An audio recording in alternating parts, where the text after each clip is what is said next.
ఈరోజు జగన్మోహన్ రెడ్డి ఎంత పోకడలు చూస్తూ ఉంటే, జగన్మోహన్ రెడ్డిని నమ్ముకున్నటువంటి వాళ్ళు, పార్టీ వాళ్ళైనా, వాళ్ళతోటి వ్యాపారస్తులైనా, ఆయన కుటుంబ సభ్యులైనా, వాళ్ళని జైలుకి పంపించేదాకా, వాళ్ళ జీవితాల్ని సర్వనాశనం చేసే వరకు వాళ్ళని వదిలిపెట్టే పరిస్థితి లేనట్టుగా కనపడతా ఉంది. ముఖ్యంగా మొన్న కొమ్మినేని శ్రీనివాసరావు జైల్లో ఉంటే, ఆయన తప్పు చేసి జైలుకి వెళ్తే రాష్ట్రంలో ఉన్నటువంటి మహిళల మొత్తాన్ని అవమానించే విధంగా ఆంధ్ర ప్రజల మహిళల్ని వేశ్యలతోటి పోలుస్తూ కృష్ణరాజు మాట్లాడితే వ్యంగ్యమైనటువంటి వ్యవహారాలు చేస్తూ హాస్యాన్ని పండిస్తూ రాష్ట్ర పరువు తీసే విధంగా రాష్ట్ర మహిళల యొక్క మాన ప్రాణాలని అవహేళన చేసే విధంగా మాట్లాడి జైలుకి వెళ్తే కొమ్మినేని, అట్లాగే కృష్ణరాజు, కొమ్మినేనికి సుప్రీంకోర్టులో బెయిల్ ఇస్తే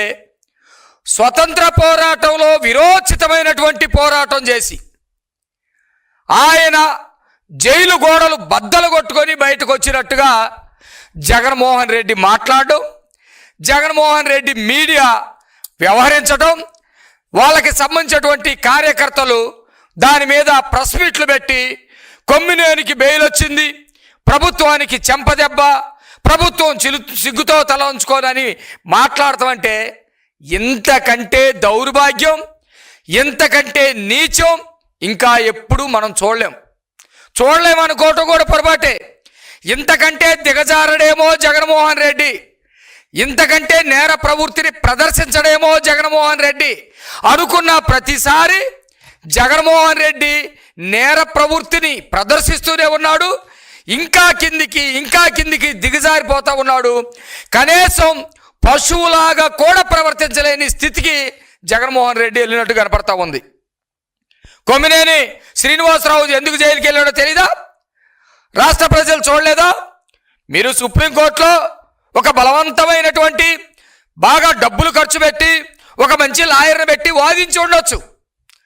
ఆ వాదించినప్పుడు వాళ్ళు కూడా కోర్టులో ఉన్నటువంటి వాళ్ళు, మేము కోర్టు మీద మాట్లాడకూడదు కాబట్టి కోర్టులో ఉన్నటువంటి వాళ్ళు చాలా రకాల విషయాలు గమనంలోకి తీసుకొని ఆయనకి బెయిల్ ఇచ్చి ఉండొచ్చు.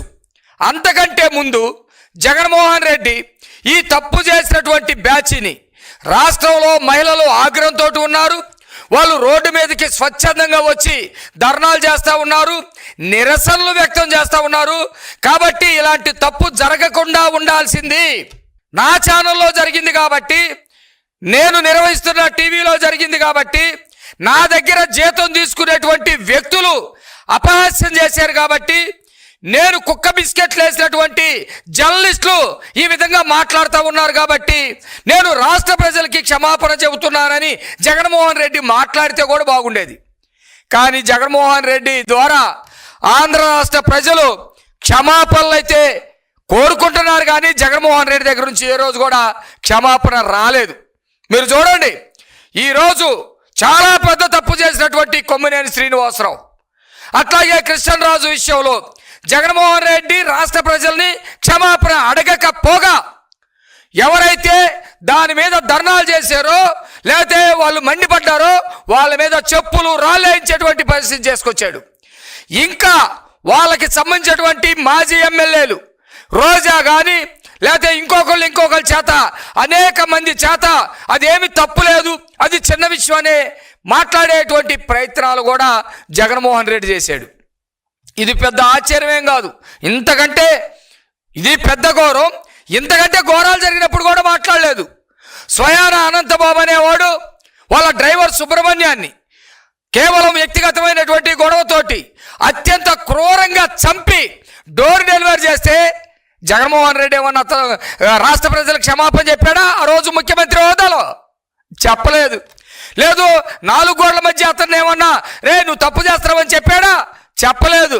చెప్పకపోగా రెడ్ కార్పెట్ వేసి పోలీసుల చేత సెల్యూట్ చేయించి మేళాలు తాళాలతోటి ఊరేగించాడు ఇదే జగన్మోహన్ రెడ్డి.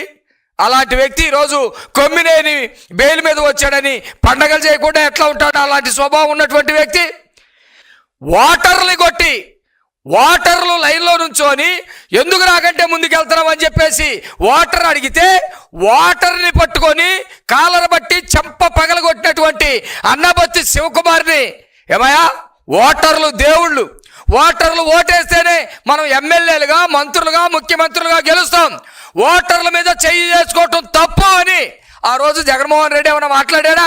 అన్నబత్తుల శివకుమార్ బ్రహ్మాండంగా చేశాడు, అద్భుతంగా చేశాడని చెప్పి మాట్లాడినటువంటి నీచుడు జగన్మోహన్ రెడ్డి.